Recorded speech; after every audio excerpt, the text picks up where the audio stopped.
is primarily upon right belief. Do you believe in the right dogmas and the right doctrines? And only secondarily upon right action. Because what you believe is, in Christianity at any rate, far more important than what you do. Because one is saved through faith, not by works. And early in its history, the Christian church rejected the movement in the church which had been known as Gnosticism, from the Greek gnosis, which means knowledge. And in a way, there were some sound reasons for doing so. Because the Gnostics were what I would call anti-materialists. They divided human beings into three classes that were called, respectively, pneumatic, psychic, and hylic. The last one being H-Y-L-I-C, from the Greek hyli, or they would call it now ile, meaning wood. So the people were spiritual, psychological, and wooden. And that is to say, the wooden people were those most absorbed in materiality and most closely identified with their bodies. And Orthodox Christianity rejected this sort of distinction because of the perfectly correct idea that material existence is not inconsistent with spirituality. This is something which most Christians have forgotten. But they do believe, as the central principle of Christianity, in what's called the incarnation. That in the Jesus of Nazareth, Almighty God did in fact become material, become human. And by this process, initiated a transformation of the cosmos. In the words of St. Athanasius, God became man, that man might become God. And you don't hear that from the pulpit very often. The Christian church therefore emphasized pistis, or faith, as against gnosis, or knowledge. Because they said you can never know God. God could never become an object of knowledge. And in this funny roundabout way, the Christian theologians were saying exactly the same thing as the Hindus. Only the Hindus do call this knowledge of God through faith, they call it jnana, which is the same as the Greek word gnosis. But just to give you a little sidelight on how words get mixed up in their meanings, we now have a class of person called an agnostic. And an agnostic generally means a person who doesn't commit himself to any beliefs about the ultimate nature of things. He just says he doesn't know. But the original word, agnosia in Greek, meant a special kind of knowledge. It was called the dark knowledge of God. The knowledge of God in the cloud of unknowing, to use the title of a mystical treatise written by an anonymous 14th century English monk. This monk derived his ideas from a very mysterious figure who wrote under the name of Dionysius the Areopagite. Dionysius was a 5th or 6th century Syrian monk who had learned his mysticism from Porphyry, who got it from Plotinus, who was a Neoplatonist, and who probably got a great deal of stimulation from the intellectual world of Alexandria. And Alexandria, in the early years of the Christian era, was a tremendous exchange place between East and West. Buddhist monks visited Alexandria. It was one of the great centers of trade between Rome and India. And as you may know, all Rome's gold eventually went to India for the purchase of pepper. And as a result of this, the Roman economy collapsed. They bought too much luxury from India. India, in exchange, got Roman architecture. And you'll see a lot of Roman architecture in Indian temples. But Alexandria was the great center for the Gnostics and for Christian theology. And some of the greatest theologians, Clement, Origen, Athanasius, St. Cyril, all worked out of Alexandria. Well, now going back to this strange monk, Dionysius, it was he who first put around the idea in Christian circles that there was such a thing of the knowledge as the knowledge of God by faith, by agnosia, really, by unknowing. And he, in a book which he wrote, a very short book called the Theologia Mystica, he wrote a treatise on the higher knowledge of God, which might be quoted directly from the Upanishads in certain parts of it. The last section of it reads like the Mandukya Upanishad, because it's a series of negations. It says what God is not. And he goes very far, because he says that God is not one. He says our idea of unity falls far short of what God is. So does our idea of Trinity. So does our idea of spirit, our idea of mind, of justice, of love. All these things are not really God. And he says in another place, if anybody, having seen God, understood what he had seen, what he would have seen would not have been God, but some creature of God, less than God, some sort of angel or something like that. It's perfectly amazing to consider the influence that this man had. For writing under the name of Dionysius the Areopagite, he became identified, you see, with St. Paul's first convert in Athens. And legend has it that he was the first bishop of Athens and was martyred in Gaul, where he's known as St. Denis. But St. Thomas Aquinas looked upon the writings of Dionysius the Areopagite as having the highest authority. And you could, if all the texts of Dionysius's work had been lost, you could restore most of it from quotations in St. Thomas. He wrote really two very important books. One was the one I said, the Theologia Mystica. The other was called the Divine Names. And these two books presented the two phases of his theology.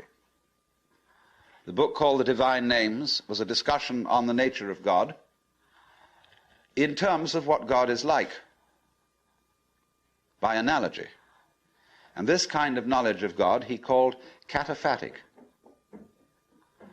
from the Greek pheme, to speak or say, kata, meaning to say according to, that is to say, to speak by analogy. Where he used, though, entirely negative language about God, this sort of discourse was called apophatic. And the word apo meaning away from, to talk away from. Just as a sculptor, when he makes an image, reveals the image by removing stone. And so Dionysius explained that one attains the knowledge of God by discarding concepts, which is exactly what the Hindus mean when they say, of God one can only say neti, neti, not this, not this, not any conception. So thus in Hindu philosophy, the highest state of consciousness in samadhi is called nirvikalpa samadhi, which means literally non-conceptual. Vikalpa means a concept. Nir is a negation. So the non-conceptual knowledge. Now, people have greatly misunderstood this. They have imagined that unknowing the state of the highest contemplation was the acquisition of a blank mind,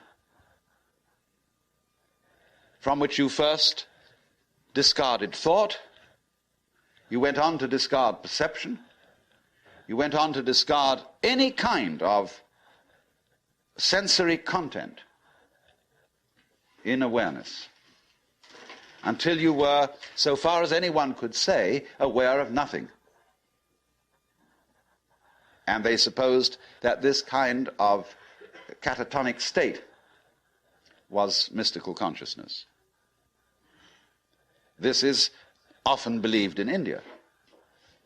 If you go to the Vedanta Society and ask, what do you mean by nirvikalpa samadhi, they will tell you that the one in that state has no consciousness whatsoever of the sensory world, that he is completely absorbed, as you sometimes see Hindu holy men sitting in a state where they are blind and deaf to everything going on around them. The founder of Chinese Zen, known as Huineng, described people like that as no better than pieces of rock and lumps of wood. He said it's a very serious mistake indeed to confuse sunyata, the Sanskrit word for the great void, which is both the ultimate reality and the consciousness thereof. He said it's a great mistake to confuse it with nothingness. It is rather to be thought of as space, or like space, because space is not empty. It contains the whole universe. And so in the same way, the state of mind of a person who is truly enlightened is not empty. It contains everything. But like space, it is not stained by what it contains. And it's often said in Zen imagery, you can't hammer a nail into space. You can't spit on the sky and soil it. If you try, the spit will just return and hit your own face. So they go on to say the consciousness in all of us, your basic mind is like space. It is completely pure. But of course, by purity, they don't mean unsexual, which is, of course, what purity generally means in the Western world. Blessed are the pure in heart, for they shall see God. A person who's pure in heart is generally understood as one who never has any naughty thoughts. You know what naughty means? It means vain, negative, empty. A naughty person, therefore, is one who doesn't amount to anything. It's just nothing. That's the real meaning. But this misunderstanding of the nature of contemplation existed not only in India, from which it was transmitted to China, but also in the West. You read many treatises on Western mysticism, and there's still the feeling that getting into a deep, deep trance, sometimes called rapture. Again, the word rapture has undergone some transformations. We talk about rapture as people being beside themselves with pleasure. But to be rapt means to be taken away from the body. So also ecstasy, we now interpret as meaning in a state of high pleasure. But it means to be outside yourself, to stand outside yourself. Your soul has left you, it is with God. As Arabs say of all crazy people, be kind to them. They're not here, their soul is with God. But actually, if it can be true, as Buddhists say, that nirvana and samsara are one, and if it can be true, as Christians say, that the spirit can be made flesh, the word can be made flesh, then obviously the highest form of man is not sitting in a trance like a lump on a log, with a perfectly blank mind. Because if that were the highest state of consciousness, it would be an exclusive state of mind, a state of mind that shuts out life. And in that sense, it could not qualify for being what the Hindus call non-dualistic. They always speak of the highest reality as being not one, because one excludes many. Not nothing, because nothing excludes something. Not being, because being excludes non-being, and vice versa. And so they use this word non-dual to mean that which doesn't exclude anything, which, as it were, has no outside. As we say, space has no outside. You can only have outsides inside space. You can't have any outsides outside space. There is no outside space, even though space may be curved and finite.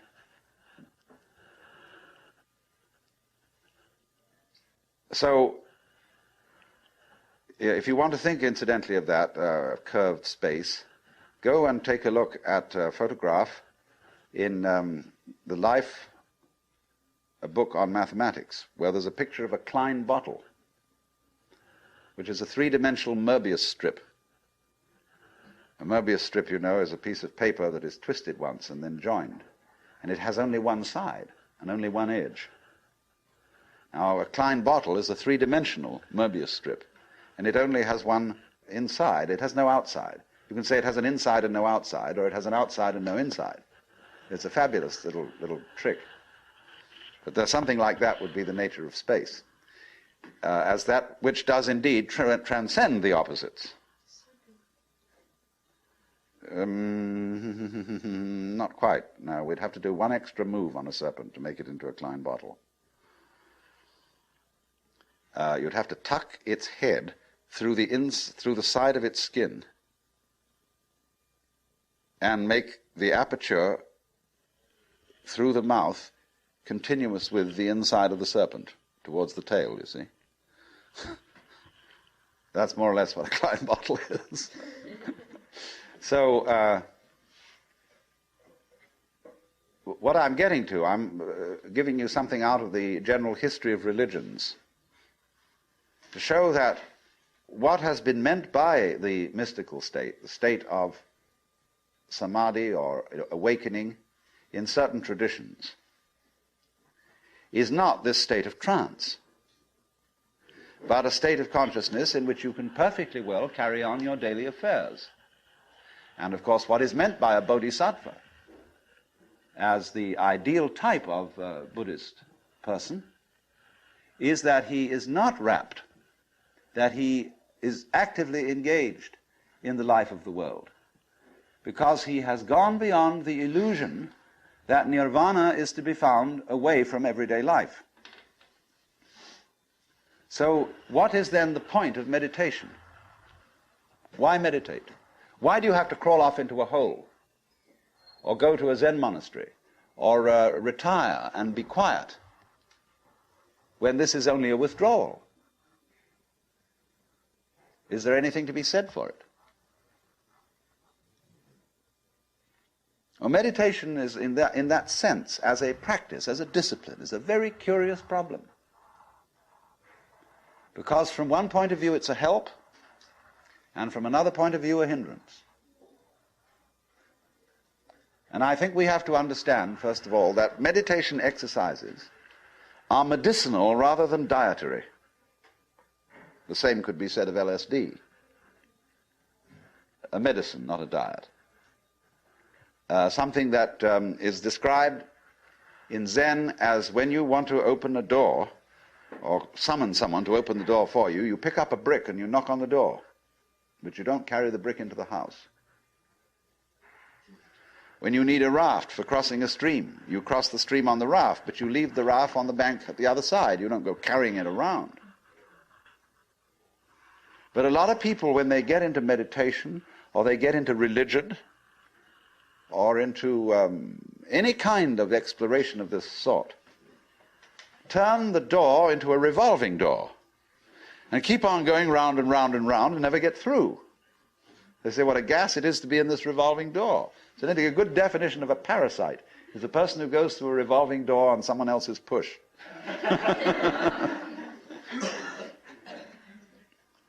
So there are all sorts of people in the religious racket who are going through revolving doors. And they're very bitter about people who walk right through and leave the door behind, because they say, well, you haven't paid enough respect. You must really understand religious one-upmanship. It's a tremendously important thing. And don't be caught out by this, because what happens is there's a little game going on, which I'm going to initiate you into. And it's played in Zen, which is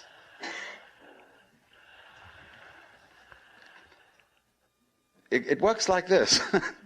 If you go to a teacher and ask for spiritual instruction, or even if you come to a seminar like this, you are, by doing that, confusing yourself. Because you are looking for what you're asking for outside, as if someone else could give it to you, as if you didn't have it. So the teacher knows that as long as you do that, you haven't understood. But he doesn't just tell you to go away. Or we may sometimes just say, go away, I'm too busy. And in any case, I can't tell you anything. Well, people won't take that for an answer. They won't take no for an answer. And furthermore, if he just said, go away, they would just find some other teacher who would exploit them and maybe keep them as followers for years and acquire a great deal of money by so doing. But what he does is another thing. He tries to give them the put down, as if to say, you have a great long distance to go yet. Your attainment is not at all perfect. And they're always talking about other sects and other schools and saying, well, they haven't really got the point, you see? So that you keep losing faith in yourself and feeling, my goodness, I haven't yet attained this thing. And that keeps you working. But all the time, you're being talked out. It's like someone who's a pickpocket and he's stolen your own watch and is selling it to you.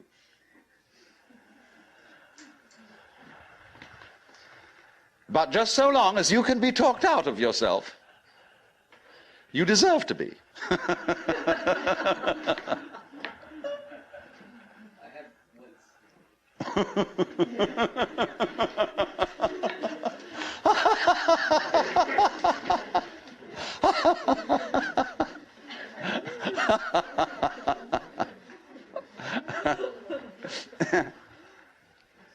Now, you become very aware of this if you ever do momentarily slip into some sort of mystical experience. You become aware of this tremendous gamesmanship going on. And you see it as sort of continuous with all sorts of cosmic games that are going on, of creatures eating other creatures up, and the creatures that get eaten, of course, transform themselves into the creatures that eat them, and then in turn eat other creatures. And you see the whole hide-and-seek game going on, and then you realize very clearly that the state of development that you are in now is no better and no worse than anybody else's state. Because it's like space again. Which planet is in, or which star is in the best position? Well, it's all equal. They're all in the middle. Any one can be considered as the center one.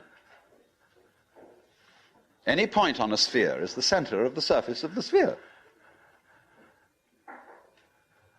So in the same way, everybody, in all his behavior, whatever he's doing, whether we call him from a certain point of view sick, or whether we call him healthy, whether we call him good or bad, neurotic, normal, psychotic, sane, all the manifestations are just like the leaves on the trees.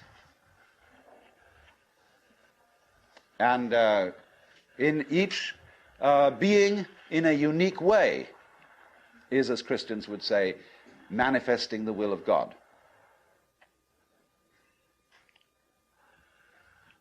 So, there really, from that point of view, you see, there is nothing to do to attain Buddhahood. Nothing at all. But you see, that's very difficult to understand, because a lot of people, when they hear that there's nothing to do, try to do nothing. And you can't. Because you are karma, and karma means action. You can't do nothing. But the thing you're looking for, or think you're looking for, is what you're doing, is what's called you.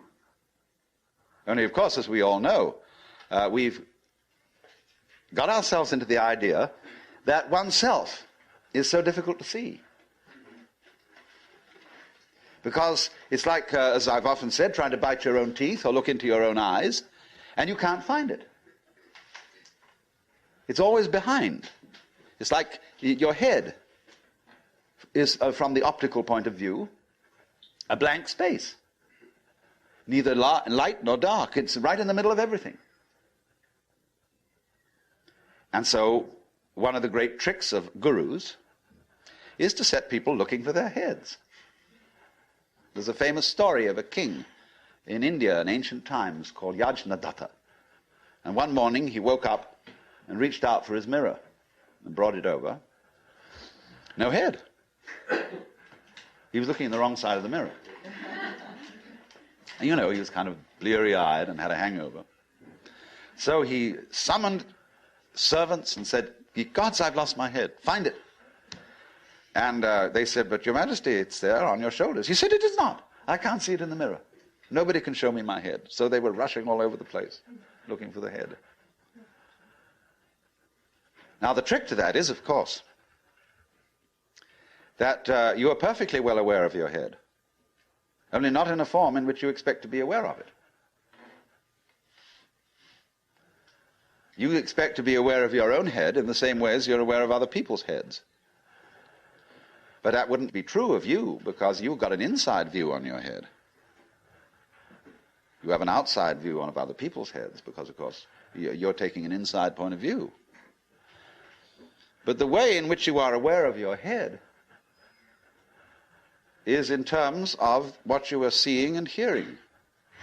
Because all sights and all sounds are what the nerves inside your head are doing. That's how to be aware of one's head. You are aware, therefore, of yourself, the mysterious self that you have, in terms of experience. Because there isn't really any difference. But that always escapes people, you see. So perpetually, so long as you don't understand that, you can be talked into going on to all kinds of weird excursions. And just so long as you believe it, you're a sucker. You're hooked. And it takes a tremendous inner confidence and nerve finally to say, "Hey, don't pull that stunt on me anymore. I see through your game." And because gurus are very clever at putting you down, but they're just trying to see how strong you are, testing you out, see if they can hoodwink you. So long as they can, you see, they're going to go on doing it, because they're going to get you to the point where they can't do it to you anymore. Then they're a graduate. And so one of Rinzai's students, after he saw through it, said, well, there wasn't much in Rinzai's Buddhism after all. Of course there wasn't. He said boldly and straight out, my teaching is just like using an empty fist to deceive a child. You know, when you play games with a child and pretend you've got something here, and the child goes into all kinds of tizzy to get you to open your hand and show what it is, and then there's nothing. Fooled. So you can be fooled, as long as you can be fooled. When you can't be fooled, you don't ask the question anymore, because it's all become clear. It's all become clear that there is no puzzle about this universe. What makes you think there are puzzles about this universe? Very simple reason. You're trying to explain it. And when you explain things, what do you mean by explanation? There are several meanings of explanation. There's really one basic meaning. But first of all, to be able to translate what is happening into terms of words or numbers. In other words, to describe. But a real explanation is not just the description. It's a description which enables us to control what we are describing. But didn't we see in the last session that to control the world is not really what we want to do?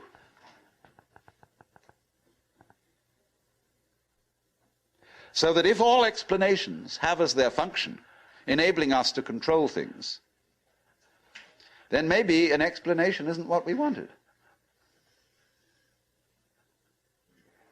And furthermore, you can very simply see that what makes things complicated is explaining them. When somebody explains to you how a flower works, and he's a great botanist, and analyzes all the innards of a flower, and shows the channels, the fibers, the processes of reproduction, and so on that go on in it, everybody stands fascinated. Say, how complicated that is. How clever God must have been to create that flower, to have all that complexity going. It isn't complicated at all. It's only complicated when you start thinking about it. Because the vehicle of words is a very clumsy one. And when you try to talk about the processes of nature, what is complicated is not the processes of nature, but trying to put them into words. That's as complicated as trying to drink up the ocean with a fork. It takes forever. And so this intense complexity that we see in everything is created by our attempt to analyze it all. And so what we do is, you see, when we analyze, we use our eyes and ears as scalpels, and we dissect everything. And we have to put a label on every piece we chop off. And so we scalpelize, and we get it right down to atoms, getting finer and finer, and we suddenly thought, well, we've got to the end of it, because the word atom means what is not cuttable. Atomos. But then we found we could cut the atom. And lo and behold, big fleas had little fleas upon their backs to bite them. And it goes on forever. There is no end to the minuteness which you can unveil through physical investigation. For the simple reason that the investigation itself is what is chopping things into pieces. And the sharper you can sharpen your knife, the finer you can cut it. And the knife of the intellect is very sharp indeed. And the sophisticated instruments that we can now make, there's probably no limit to it. But in a way, all that is vain knowledge. In a way. Because you see, what it does is it gives you the illusion that you've solved your problems.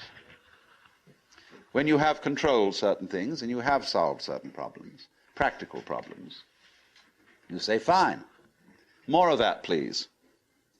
Let's go on solving problems. And then you do.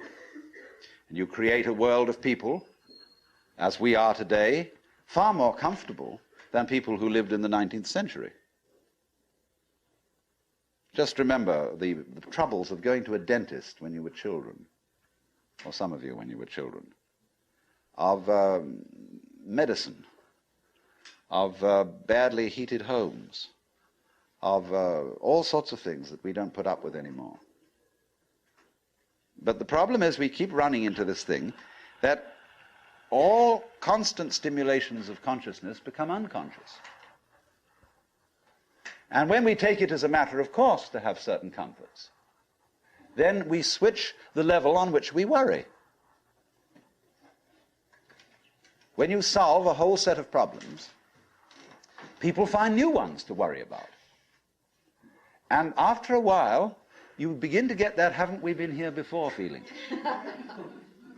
Aren't we just going round on a cycle and doing the same old thing over and over and over again because we don't realize that we're chasing our own tails?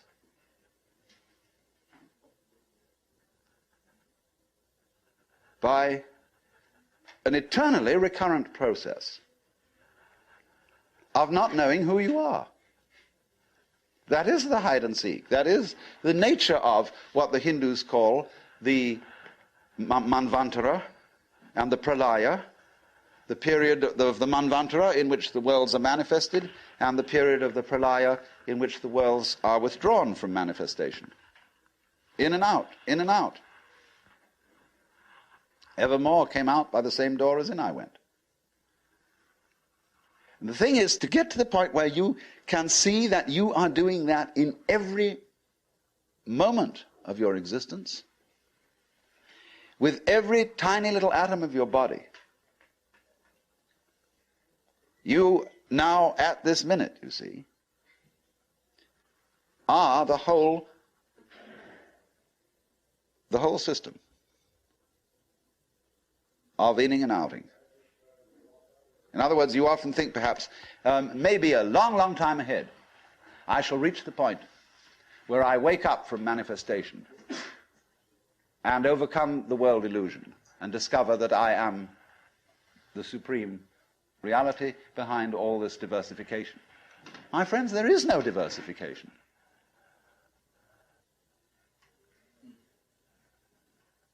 In other words, what you call diversification is your game.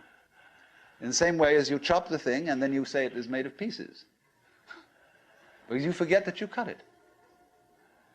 And so when you see the world as complicated and that there are life problems and that you might one day succeed. See, hundreds and hundreds of people are running like mad after something that they call that is success, and they have no idea what it is. So in exactly the same way, the guru is keeping you running and running after spiritual attainment. You don't know what you want. This is where Krishnamurti is so clever. Because he says, if you ask me for enlightenment, how can you ask me for enlightenment? If you don't know what it is, how do you know you want it? Is that any concept you have of it will be simply a way of trying to perpetuate the situation you're already in. If you think you know what you're going out for, all you're doing is you're seeking the past, what you already know, what you've already experienced. Therefore, that's not it, is it? Because you say you're looking for something quite new. But what do you mean new? What's your conception of something new? Well, you figure I can only think about it in terms of something old, something I once had. So he doesn't say anything. He doesn't indicate anything positively. Everybody says, why are you so negative? Why don't you give us something to hang on to? Well, the simple answer is it would be spurious. You don't need anything to hang on to. You're it. You don't need a religion. But then you say, well, what is all this religious stuff about then? Why don't we just forget it? You can try. By all means. Just go away. Don't go to gurus. Don't go to church. Don't enter philosophical discussions. Forget it. But then you'll realize that by having consented to forget it, you're still seeking. What a trap. What can you do? You see? If you stay here and listen to me or to anyone else who comes around here, you're fooling yourself. But if you go away, you're fooling yourself too. Because you still think that's going to improve your situation. It won't. And therefore, when you discover that it doesn't, you'll think, well, maybe it was a mistake to go away, and you come back to the guru. And he looks at you and says, you are very undisciplined, very inferior student. And you need to apply yourself. Well, as I explained what he's doing. But it comes down in a way to a sort of contest with the guru. You see? Will you call his bluff? And you're afraid to. Because you might discover that if you do call his bluff, he's no better than you are. Well, that's what you're supposed to find out. But without being cynical about it. He's as divine as you are. But you've got to call the bluff. There's going to be a showdown. And it's a double bind. The whole situation's a double bind. Because it doesn't do any good to stay here, and it doesn't do you any good to go away. Either to do something about it or to do nothing about it. Now then, there's something else. When you understand that, and when you realize that there's nothing to realize, because it's all here, then what are you going to do? Well, of course, this is the sense of the Zen poem, supernatural activity and marvelous power, drawing water, carrying fuel. You know? Do whatever one does as a human being. But there's a little element of Philistinism in that. It's like when a child is pestering father or mother with all sorts of questions. They finally get down to the deepest metaphysical problems. They say, oh, shut up and eat your donut. And I wouldn't say that, you see, at this point. Because life, as one looks at it, you see, is in fact a celebration of itself. When you look out at night at the stars and you really wonder, good God, what is all that about? Well, it's a firework display. And it's celebrating High Holy Day. It's whoopee. And the whole world is whoopee. It's a kind of exuberance. And therefore the proper function of religion is digging this. It's not seeking. It's not seeking anything, but is, in a way, thanksgiving. That's why, of course, the Christians were right in calling the Mass the Eucharist, the thanksgiving. Only they had such a complicated way of thinking about it that nobody could understand it. So there, in religion, all religious exercises, whether they are meditative or whether they are ritualistic, are whoopee. They are not something you do in order to attain anything.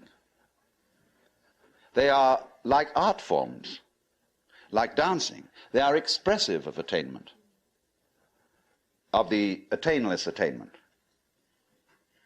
So here's another hang-up for you.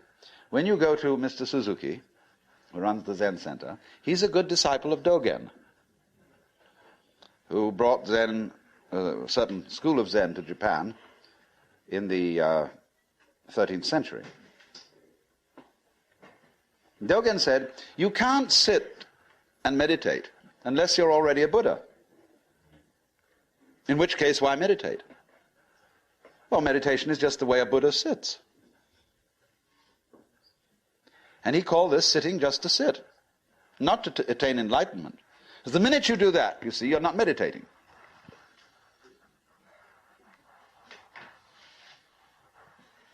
So you only become a good meditator if you're not looking for anything.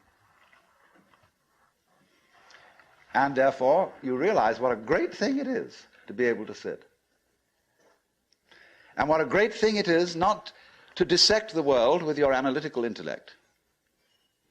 To be able to look out at the water or the trees or at the floor and the light on it in front of you without calling it light or floor or trees or thinking that it has parts or thinking that it's complicated. It isn't. So when you can sit without thinking, not with an empty mind, mind you, I'm going back to that point, not with an empty mind, but just a non-analytic mind, a non-probing mind, where you're not creating problems all the time, by trying to control it, by trying to control your mind, by trying to control your experience, what you see and hear. You then just simply discover that there is no way of controlling what you're experiencing, because what you're experiencing is you. And to try and really fundamentally control that is just going around in a circle. So if I were to say to you now, what you have to learn is to let it happen, that's wrong too. There's no one to let it happen. If I say to you, accept your experience, be calm and open to things, that again perpetuates the illusion that you're something different from it. And so we go round and round.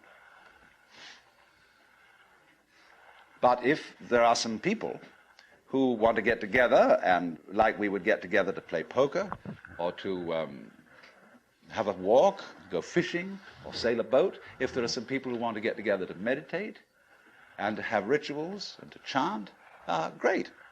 It's an art form. And you can only use it and make it a good art form if you're not using it to get something. And this is what really is the bane of temples all over the world. You go into Buddhist temples where they theoretically don't believe in any God, but there are the people praying. And they're all doing it in order that we get a male child next time around, or that the horse recover from a disease, or that mama gets cured of the dropsy. And all these petitions are going on and on and on. People always coming to the temple to ask for something. Lowbrow people for lowbrow things, highbrow people for highbrow things. And there all the vendors sit outside and sell souvenirs and magic and charms, and all the people go in and do this. And all these serious priests sitting there, really having to keep up face and say, yes, we can provide these services. On the other hand, if you go in to one of these temples, along with all the faithful followers, and have a ball, buy a bead, buy a candle, buy a this, buy that, buy some incense, go in and dig this great thing going on, salute the Buddhas or the altars or the crucifixes or what you will, but don't take it seriously. And this is one of the great important transformations of today in our consciousness, is that a great many people are finding out that religion is not supposed to be taken seriously. This is a shocking thing to many people. There used to be an old saying that a religion is dead when the priests laugh across the altars. That's true in one sense.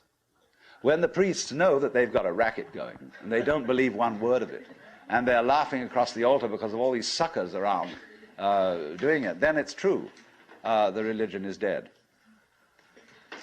But when the priests laugh at the altars, because they're having such fun, because this whole scene is so beautiful, well, it's the difference between some stuffy old Buddhist priest humming a sutra and Allen Ginsberg chanting a sutra. That's a thing to hear. Because it's people going,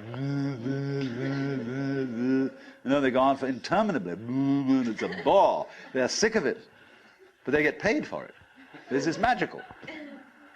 But when Allen Ginsberg chants the sutra, everybody gets in a circle and he gets these little bells, and they get going. It's just like a jam session, where everybody is absolutely delighted. Well, that's the way to do it. And if you can't do it that way, forget it.